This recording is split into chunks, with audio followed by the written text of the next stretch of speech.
Timothy Brown here at the 2012 Yankee Dental Congress in beautiful downtown Boston. I'm here with the team from Kasper, Jim Kasper and Associates, the #1 appraiser and broker of dental practices in the northeastern United States.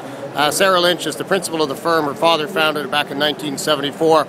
Sarah, up in Canada, we have quite a trend forming towards the investor dentist, dentists buying multiple practices. Are you seeing that here? Absolutely. The market is hot, hot, hot. The competitive activity is fierce. These investor dentists are smart. They're seeing that they can make a tremendous living not practicing wet finger dentistry, but delegating well to others, amplifying the management systems and processes of the existing practices, keeping the sellers, doctors on as employees. They are happier post-sale. We've had many testimonials of people being supremely happy with the decision to sell to an investor dentist. Dr. Tony and Dr. Bob are active in the business of appraising and selling as well. What were you going to say, Dr. Tony? I actually have two practices that we have offers on right now, where the dentist that's going to be buying two other practices and then keeping the dentist that's selling on as an associate during a transition while they look for a new employee. And we're actively working on two of those as we're speaking right now. So it's not just a trend in Canada, it's obviously a very powerful one here. Dr. Bob, we talked a little bit about it earlier. You've sold a few practices to investors.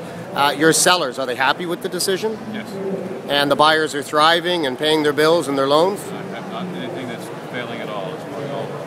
So I think what we see here in North America is that this investor dentist trend is here to stay. It's the accumulator, the chain builder, and as brokers, we know that there's multiple buyers for these practices. We know that the sellers appear very content and happy to do so, and we know that we can actually build competitions amongst these investor dentists to possibly sell our own clients' practice for a higher value.